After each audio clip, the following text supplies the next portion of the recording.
5, 4, and 3, 2, 1, live.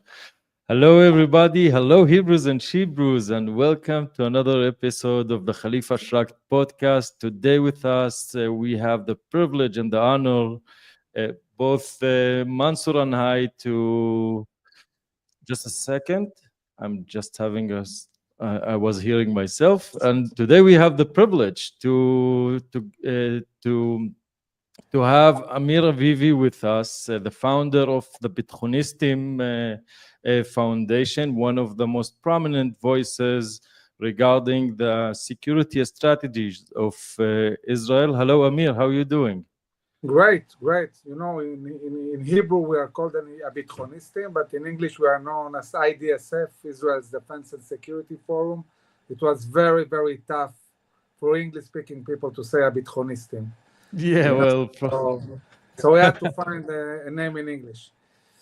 But the idea in general is people who came out from the IDF and the security forces who weren't so happy about the strategies of Israel, of what's going on, or the discourse about the strategic aspects of Israel. If I understood it correctly, No, and no, you are trying to push your narrative, and I want to dive right in. I know you are a very busy man and a very important man doing what you are doing. So first of all, thank you for what you are doing. a pleasure. And for the English speaker people, what in your idea Israel is not doing? We are seeing that Israel is having a great advantage in terms of quality and manpower and arms, but still we're not seeing any victory. And now we're almost closing 2 years from October 7th. So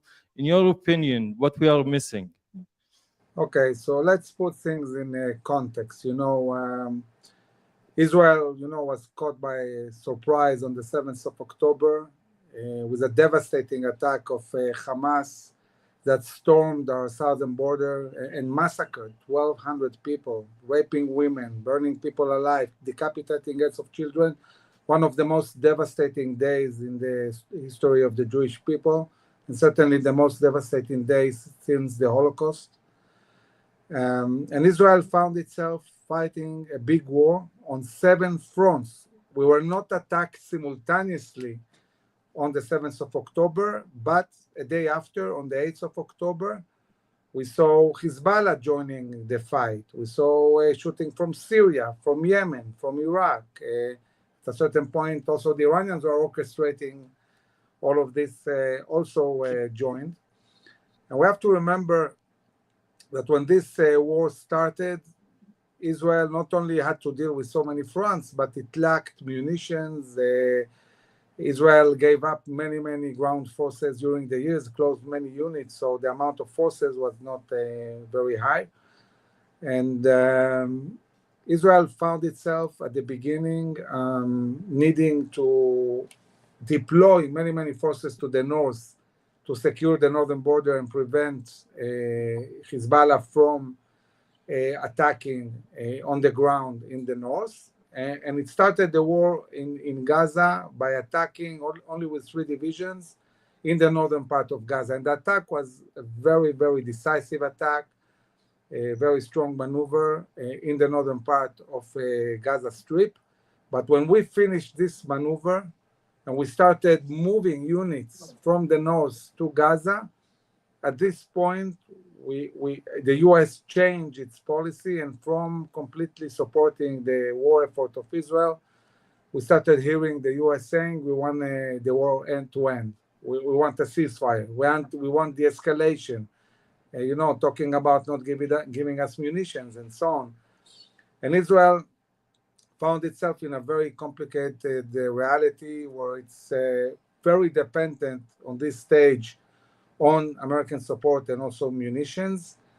And Israel started, in a way, slowing down dramatically the pace of war in Gaza, not acting in a way of conquering areas, but doing raids, degrading Hamas, and also keeping the forces fresh for the much bigger war that we thought will be, which is the North, Hezbollah, which is a much bigger organization, more organized, 150,000 rockets and missiles. So Israel moved forward in the war in Gaza on a much slower pace, also keeping the reserve fresh and sending them home at a certain stage around January, February 24.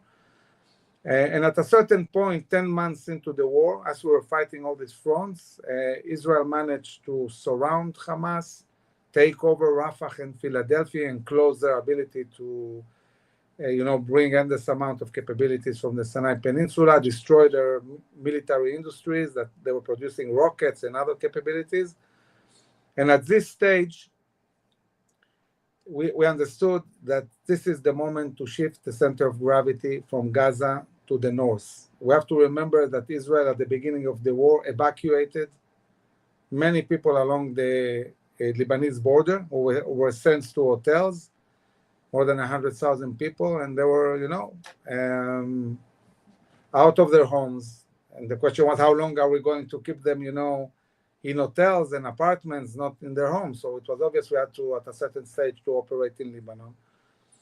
And then 10 months into the war, as so many preparations were going on, we moved the center of gravity from Gaza to the north. So almost all the units of the IDF left Gaza, went to Lebanon, which means that Hamas had the opportunity to recover, regain control in areas, put IEDs, and booby traps and so on. And Israel focused in the north, and we launched an amazing attack with 5,000 pagers exploding simultaneously, taking out thousands and thousands of Hezbollah commanders and attacking the strategic long-range missiles, and also, of course, attacking the bunker of Nasrallah and eliminating Nasrallah and many, many other commanders. And in a very short period of time, Israel managed to bring Hezbollah on its knees. And due to this success, also the Assad regime fell, because Hezbollah was really the organization that was keeping Syria intact. And the moment Hezbollah fell, Syria fell with Hezbollah. And I remember when we did the ceasefire with Hezbollah, a ceasefire, by the way, that enabled Israel to continue enforcing the agreement, meaning Israel, since the ceasefire in Lebanon, has attacked multiple times, because again and again Hezbollah is trying to rebuild itself. More than 230 Hezbollah terrorists have been targeted since the ceasefire. But the day of the ceasefire, Prime Minister Netanyahu said something that I think most of the people didn't listen to. He said, we are signing a ceasefire with Hezbollah, with Lebanon, and we are shifting our center of gravity to Iran, not Gaza. And indeed, in that moment, the whole center of gravity of the military industries, of the army, Mossad, all of it moved towards preparing for the biggest challenge Israel has been waiting for decades. This is the challenge of Iran. And I can tell you that what Israel developed in the last 7-8 months before the attack on Iran is beyond imagination. We developed capabilities that bend the laws of physics and chemistry, capabilities that will give Israel an edge, not only in this war, which we won in 12 days, 50 years ahead, over any country in the globe. Really amazing achievement. And indeed, at a certain point, Israel launched this amazing attack on Iran. In 2 days, destroyed their air defense and took over the Iranian skies all the way to Tehran, opened the corridor to Tehran. And Israel managed to really set back many years the nuclear program and also the ballistic missile production capability Israel targeted almost all the scientists that were dealing with the secret projects and the leadership of the army of Iran. And only when the war in Iran ended, in a decisive win, for the first time in the last almost 2 years, Israel was really able to shift the whole center of gravity to Gaza. Amir, So I have a question for you. But before that, I think it's very important for the people also to understand, because not everybody knows the Bitkhonistim or the Israeli Security Council, or the name that we gave it in English. Can you tell a little bit, because I know you have an impressive background as well from the IDF, from your activity. Can you tell a little bit about yourself so people can understand where you're coming from? Sure. So, I come from a family that has been living in Israel 15 generations. My family arrived to Jerusalem in 1620, expelled from Spain, went to Saloniki, and from Saloniki to the old city of Jerusalem. All my family was born in Jerusalem, me too. But when I was born, as soon as I was born, I found myself moving from country to country with my parents. My father became a diplomat at a very young age. He was an officer in the paratroopers. He fought in the Six-Day War in Jerusalem, liberating Jerusalem. And then he joined the Ministry of Foreign Affairs. And our first mission was in Italy, in Rome, then Ivory Coast. So by the age of 5, I spoke Italian, French, and Hebrew. We came for a short period of time to Israel and moved again, this time to South America, 5.5 years, Chile and Argentina.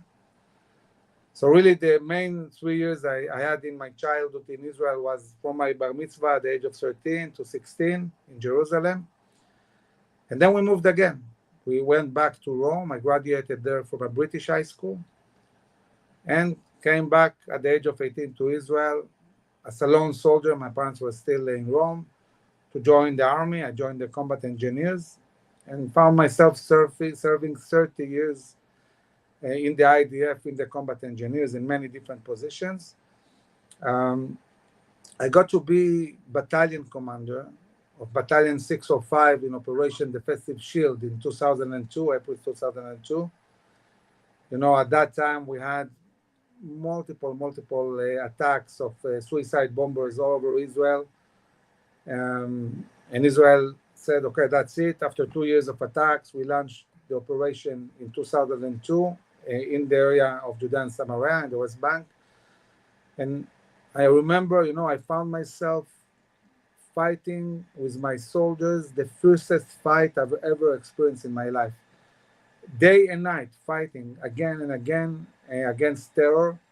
And after 10 months, the soldiers were, exhausted. And then the army said, you have 3 weeks to organize, you're going to 10 months more.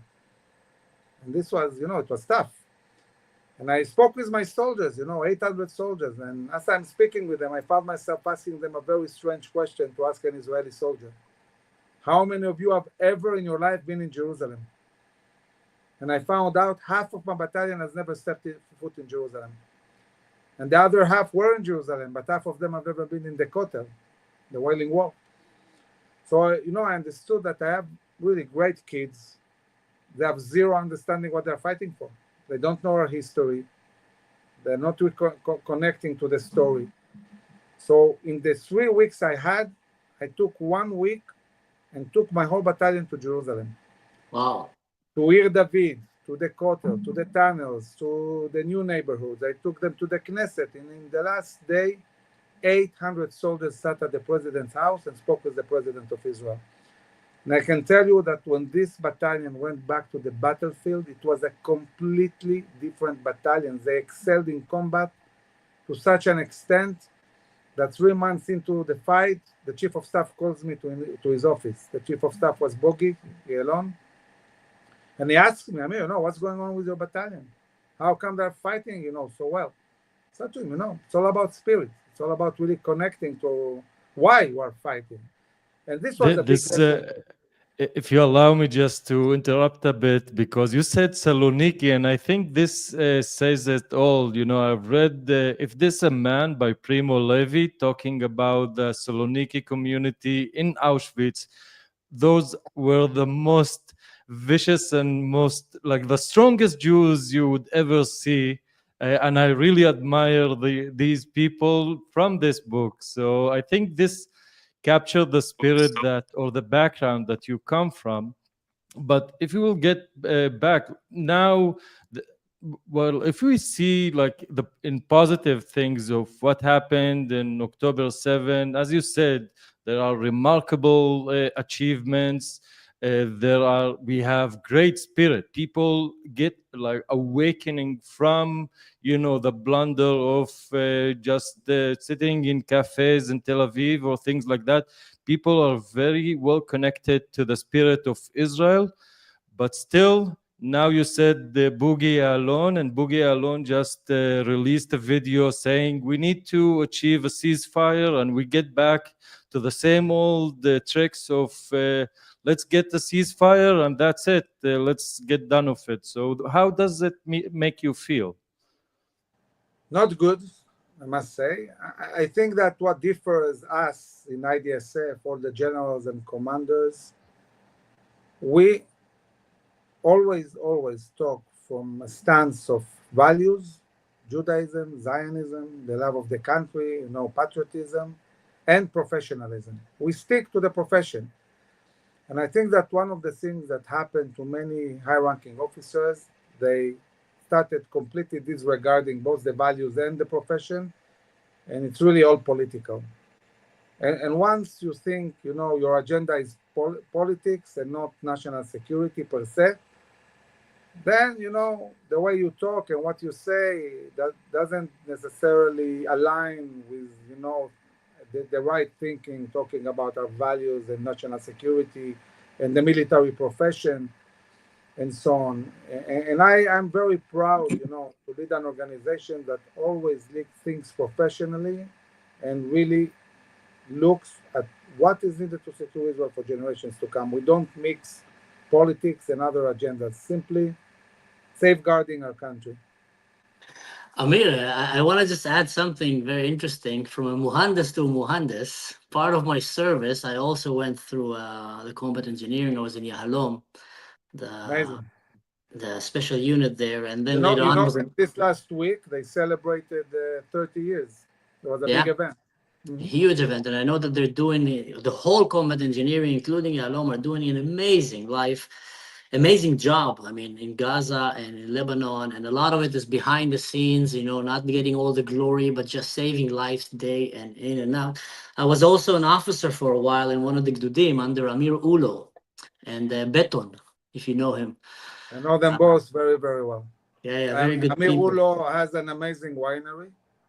Oh, wow. Which I recommend to go. Very, very nice. And he built an amazing home with a winery and a restaurant, and he's doing really well.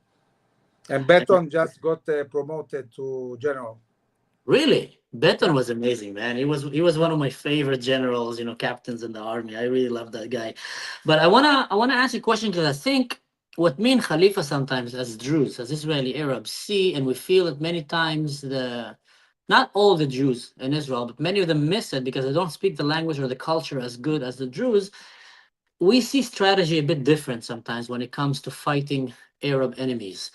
And especially in Gaza and in other places, we see that we're not always speaking the same language of strength and diplomacy as they understand it. From your perspective now, and I know it's a big question, but what do you think Israel needs to change now in order to win the war in Gaza? Because I tell you why.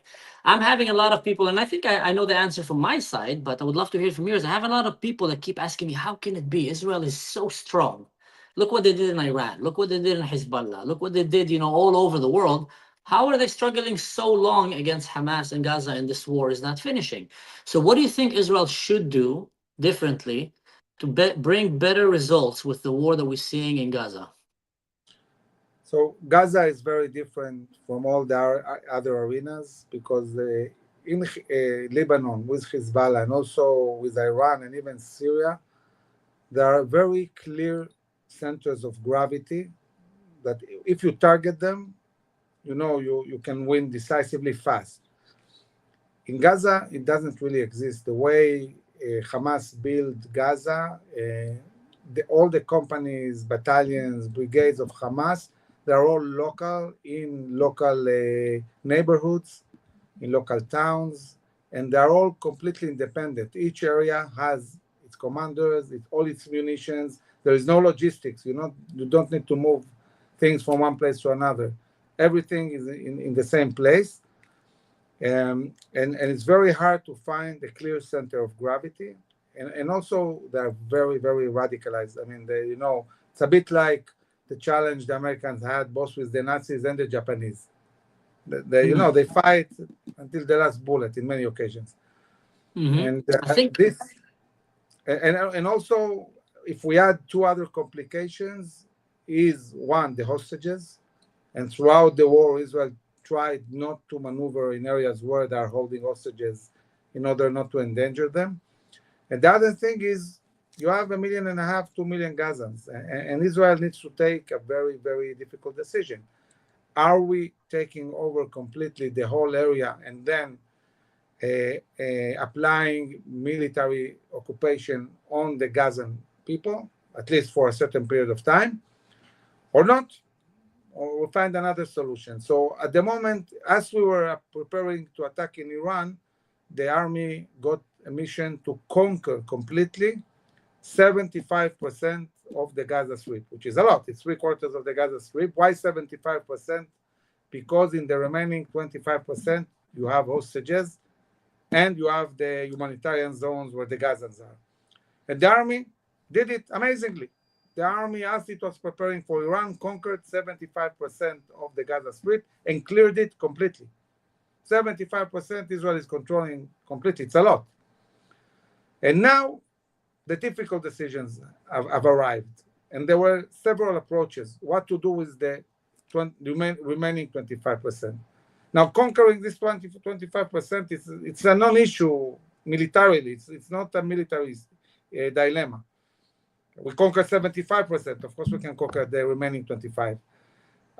It's more about what is Israel's goals in the long term in Gaza.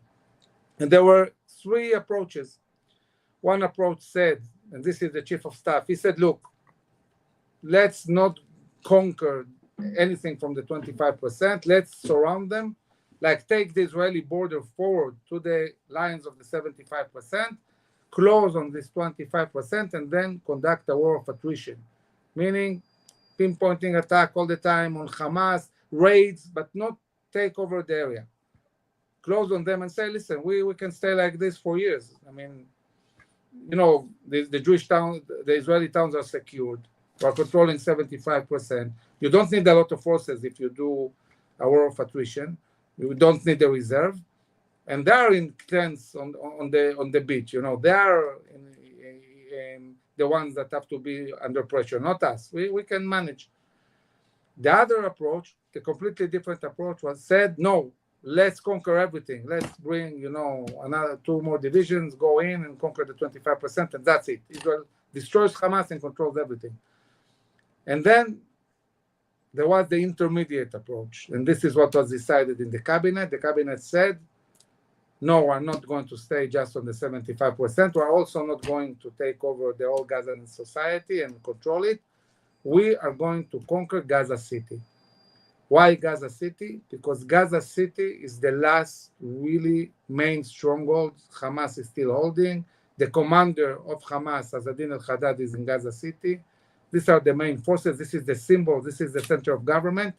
Let's go in, conquer the Gaza City, encourage the Gazans in Gaza City to move to the humanitarian zone, so they're out of the war zone, and then you'll have all the Gazans in the central camps and in El Mawasi. This is the areas along the shore that will remain, and then Israel will control like 85% of the Gaza Strip, and then it can do a war of attrition or decide to conquer the remaining.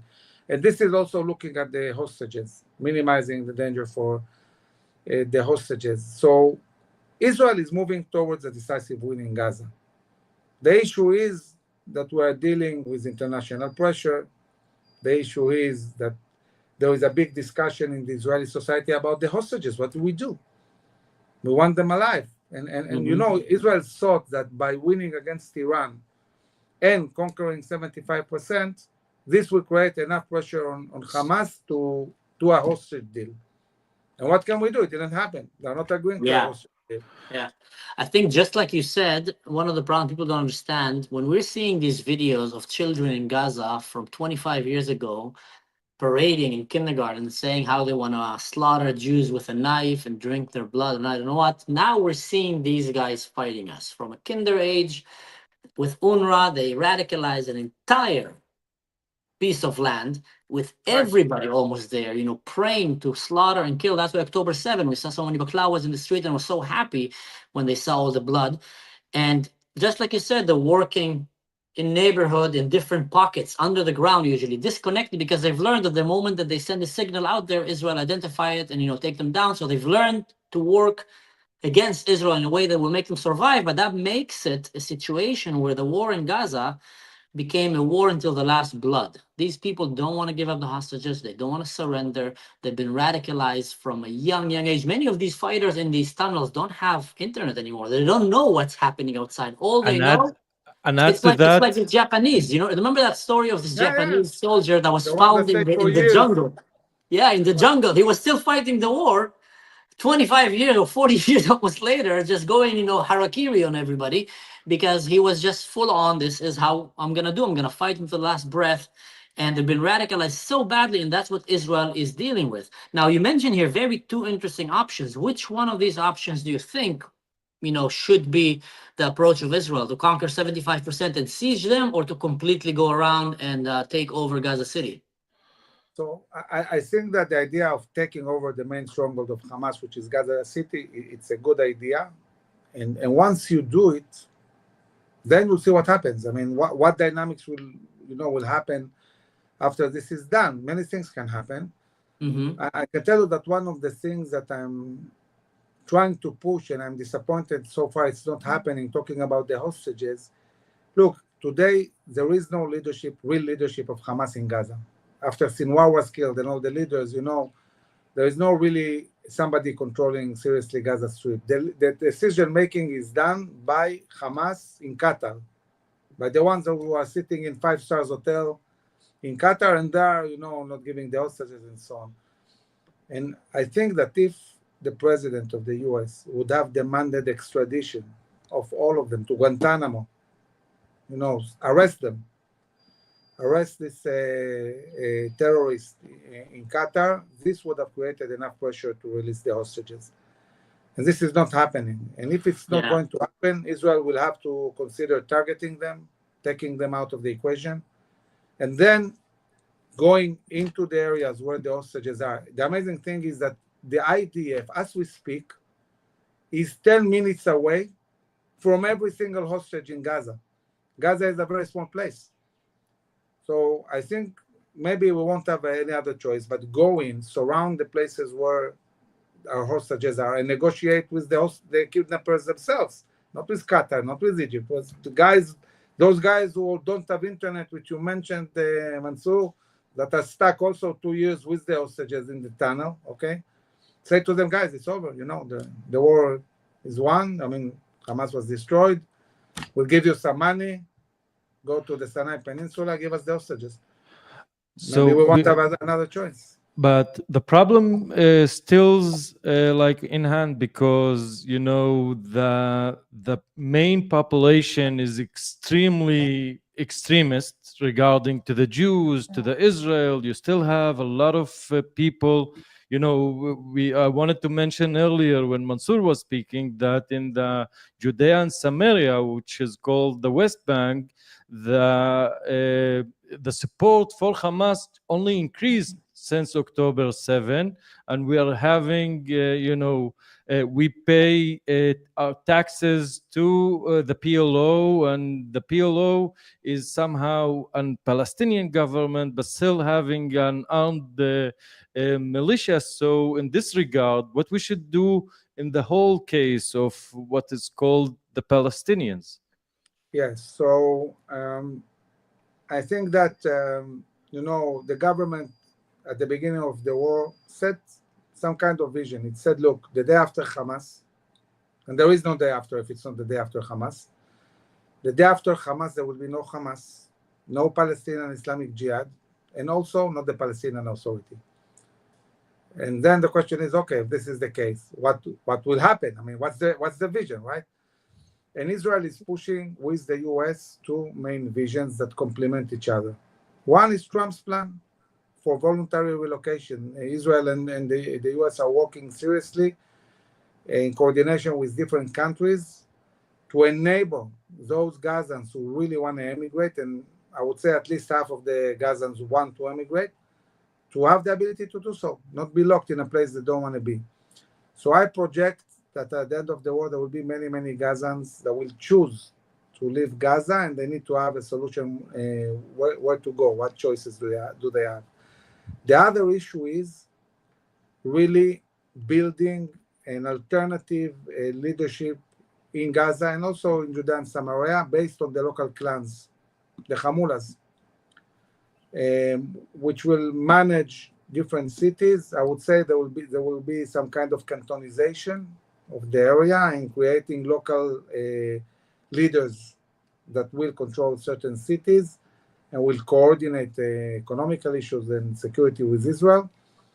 I think this is where these things are going, both in Gaza and in the future also in Judea and Samaria. You know, there was a big article in the Wall Street Journal talking about the Hamulas of Hebron. The area of Hebron was saying, you know, we want to disconnect from the Palestinian Authority. We want to be an emirate, a city-state. We want to join the Abraham Accords. They sent a formal letter to Netanyahu calling to be recognized as an emirate. And Hebron is a stronghold of Hamas, or used to be a very stronghold, a stronghold of Hamas, Yeah. which is very interesting. Yeah, so you know that what is interesting about clans, a clan is a family, right? And you have the head of the family heading the clan, and one of the things that endanger loyalty inside the clan is radicalism. If somebody is more attached to Hamas or Muslim Brotherhood or whatever, is not loyal to the clan. So clans tend to suppress radicalism. You see it, for example, in the United Emirates. United Emirates, you don't see radicalism. And if everybody wants to be radical, they are deported. And they have, you know, a committee that dictates to the muazzins that speak in the mosque every week what they can say, what they're supposed to say. And I want to see the guy that is brave enough to change even one letter of what he is supposed to say. They're not going to change. All the speeches sound like Imagine of John Lennon. Peace, love, you know, they're de-radicalizing the society by the way they're conveying the messages. And this is happening today also in Saudi Arabia, because Saudi Arabia was in a real danger of falling due to Wahhabism, to their own extremism. So you see in certain areas in the Middle East, countries that deal with how to de-radicalize their own societies. We need to bring these models also to the Palestinian society, because what happened in this society, we brought a vicious, terrible terror organization, the PLO, to rule them.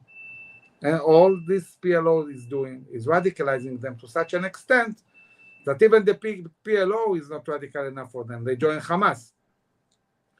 And this is why, you know, there is all the time a dynamic of radicalism. And we need to do the opposite. We need to de-radicalize the society. Yeah. We need a different solution. I don't think there are going to be any de-radicalizing anytime soon coming from them. And that's why I think, and I keep saying all the time, that the West should wake up and stop trying to make excuses on behalf of Islam. Let Islam deal with the radicalization. And if they don't deal with it, cut your ties with them. Cut your ties, stay away from them, let them deal with that. I have a very tough question to ask, but before, some people were asking, why am I wearing an apron? So this video is not sponsored by anyone, by the way, guys. This video is basically me and Khalifa bringing to you a very knowledgeable person here to come and talk to you. But the apron is on behalf of all the fathers out there that are making barbecue to their families, just like me, and had to run from the barbecue grill straight here. And that's why I forgot the apron on me. But bringing it down right now to the topic. By the way, if anyone want to find ways to help our channel keep growing and reaching, you can do the like, the share, the subscribe. That's basically the main way to help these voices go out. I can tell you, as a Druze and as a Jew, I did the math.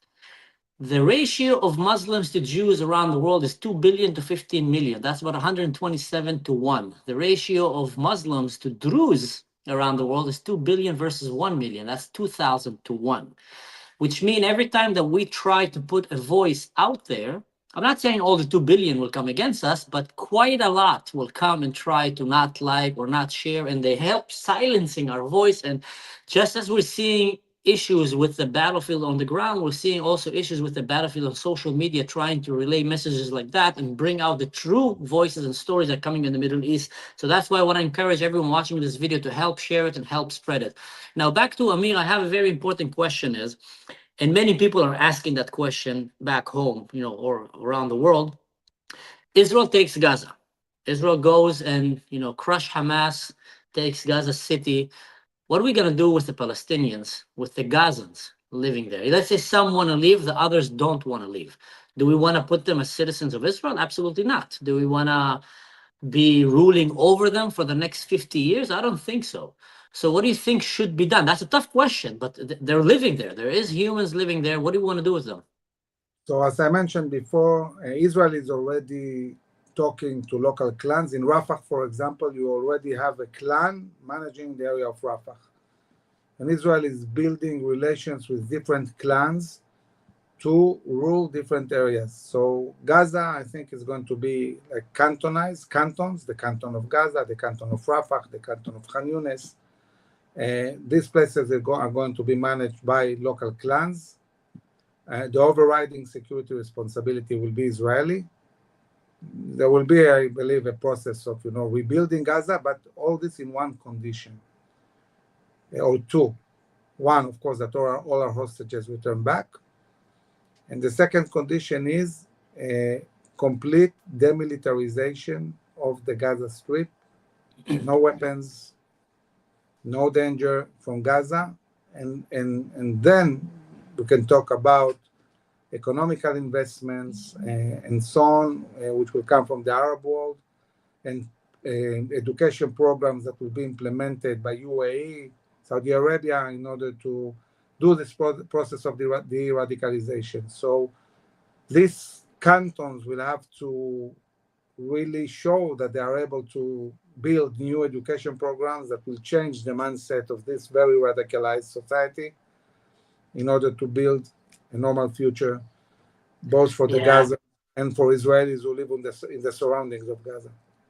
Yeah, I don't see that happening, to be honest. I don't see any voices of sanity that have a real grip among the society. If I was to suggest a suggestion, I know no one is going to take it seriously, but say a brilliant suggestion, bring the Druze from Syria into Gaza, send the Gazans to Syria, let them live with their own friends, bring the Druze here. The Jews and the Druze can live there, Pita Timzatar on the beach, and tourism will be not a single terrorism will come out of it. To Gaza and Gaza to Sweden. Yes, send them over there to be with their cousins and their friends, with ISIS and Al-Qaeda. They behave exactly the same. They think exactly the same. They breathe exactly the same. They have the same values. We've seen the same celebration of Hamas when they were beheading and slaughtering Jewish, children. Same thing. We're seeing it by Syrian. We're not talking right now just by the Al-Qaeda there. So I think that it's important to really talk, about the growing alliance between Israel and the Jews. And really the way Israel is helping the Jews in Syria to deal with these devastating attacks of this vicious, regime that is based on ISIS ideology, ISIS and Al-Qaeda, and the understanding that we have common interest and also partnership. Israel feels responsibility for securing the families of the Israeli Jews that serve with us in the army and are our brothers in arms. And of course, securing the Druze in Syria, in the southern part of Syria. This creates a big buffer zone between Damascus and Israeli Golan Heights in a way that can secure Israel on one hand and secure the Druze on the other hand. So it's a win-win situation, which we'll have to strengthen all the time and build this long-term partnership. And if you add to that what President Trump said, that Israel is a very narrow country and it needs more strategic depth to it, and Israel won't go not to Lebanon, not to Jordan, or not to Egypt. So the only place is Syria, and Syria is an extremely large country. It's 185,000 kilometers for 20 million population. So there's a lot of space. and we could, be creative, trying to buy some lands from there. But those extremists are the same extremists that we deal in Gaza, and Gaza is only 365 kilometers. So if we have this large state of extremism in the north, we will have it like a large problem.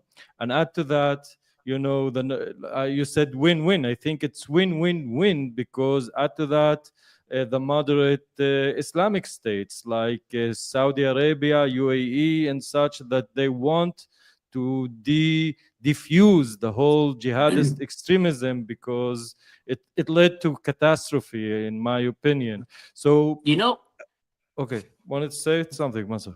Khalifa, something very interesting about Syria. You said Syria is huge. It's bigger than most countries in Europe, actually. There's only about 20 million living in that huge piece of land. Do you know where all the minorities now in Syria are fleeing? Christians, Yazidis, Druze, Alawites, every single minority that is living there right now is trying to flee to the south. You know why? Because in the south, the IDF is protecting them. So if you ever want to have stability and peace for minorities in that huge piece of land called, Syria, that became the Mad Max of Jihadistan, you need to push the Muslims away. Sorry to say it. The Sunnah, these radicals, need to stay away. Let them play in their own, sand fields and mountains there, and bring these minorities closer to the border with Israel, and maybe start having some kind of ties and relationships with them. Help them create their own security. Because if you have Druze or Christians at the border with Israel, you're probably gonna reduce the terrorist attacks to almost zero. There might be here and there some weirdos and crazy people, but you have that anywhere. So the moment you push the Al-Qaeda, the Al-Jawlani, the ISIS away, you help strengthen the minorities, you end up helping the Christians, you end up helping the Druze, you end up helping the Alawites, the Yazidis, you end up helping them stop having their daughters and children being kidnapped, and also you end up helping Israel create this buffer zone that you're talking about, which will keep these radicals away from the land. And I tell you even what, you're going to start seeing tourism, you're going to start seeing economy there. That's why they hate it, because the moment that you take away from them the minorities and they can't kill them anymore, they have no one to blame in their failures, and they're just going to sink into their jihadist, radical Salafi failure instead of actually doing something good with themselves. The same thing we saw in Gaza. Israel came out of Gaza, gave them Gaza. What did they do? They destroyed all the greenhouses. They destroyed everything we left them there. And they started building a terrorist state that we see until now that is destroying itself. So radical Islam is like a cancer that destroys itself from within, and we just push it away and stay away from it. So I really hope that there will be real leadership that will start seeing that we need to take care of our allies, and we need to also think of our future and what kind of a border do we want? Do we want Jawlani and his guys? No. Right now, Israel, and it's amazing, Amir, you mentioned the connection right now, how Israel is helping the Druze. I just spent a vacation here in Zurich with a Syrian family that fled from Syria, and we met there, and they came and they told me something. Said, so Mansour, do you know how crazy that is? I don't think Israelis understand. We're seeing Israeli flags in Syria. Like for them, as Syrians, it's unheard of. They wouldn't even dare to say the word Israel. They keep saying Palestine sometimes because they're still afraid of the word Israel, because people get arrested for just saying the word Israel there. And now we're seeing flags being put in Syria by Syrians who are coming and saying, Israel, please save us. You have Arab villages in Israel that you will not see an Israeli flag. Citizens, they won't see a flag in their villages. We're seeing it in Syria. That's a huge step of the people there coming and saying, please help us. We want to be your allies. Please stand with us. And I think Israel needs to continue doing that. Israel is doing the right thing. That's amazing. I think Israel is the only country in the world right now that is actually actively standing to protect minorities in the Middle East, because there is an ethnic cleansing that has been happening here for years under Islam. Look at all these minorities, they will cease to exist in 50 years from today. So you guys have talked a lot about the Sunni radical axis, and we have also the Shia radical axis of Iran. And the way to counter them is really winning this war against the Muslim Brotherhood of Hamas. And Hamas is the generator of radical Islam, Sunni Islam, and really moving towards building a Western Israeli moderate Sunni alliance with Saudi Arabia, the Emirates, an alliance that will extend all the way to Indonesia, Malaysia, and will really be able to counter both axes, the radical Sunni axis we talked about and the Shia axis. So that's three axes all the time we're dealing with. The moderate one, which allies itself with Israel, and the West, the Sunni radical and the Shia radical. And we need to build an alliance, a coalition that will really embrace all the forces that want to fight radicalism and balance the Middle East, stabilize it. And be a role model of how to establish a state that actually benefits its own citizen and not get it to a death cult. Amir, it is a true pleasure hearing you and learning from you all about it. I wanted to ask you about the starvation, the so-called starvation in Gaza, but our time is coming to an end. If you have, like a last message or something that you want to promote for your own good, so this is the time. So one thing I want to say is that, Israel is fighting a just war, an existential war. It's moving towards a decisive win. And I can tell you that the bigger the win will be, the more decisive this win is going to be, the greater the golden age of Israel and the Jewish people will be the day after. The day after the war, there will be peace agreements and the economy is going to bloom. There will be massive immigration to Israel, Aliyah, and really a bright future for Israel and for the minorities, because when Israel is strong, the Jews are strong. Other minorities, the Christians are strong. And we will make sure that really Israel becomes and he is already today, a very strong regional power, but even a global one as time goes by. And I'm optimistic. We have more challenges with Gaza. We'll overcome them. We're on our way. And when this war will end, we'll see a very, very amazing future for Israel. Inshallah. I Amen. share your optimism. Thank you so much. Thank you for all your good work. And everybody, like and share, and we'll see you again. Bye bye, everybody. Thank you very much. You're welcome.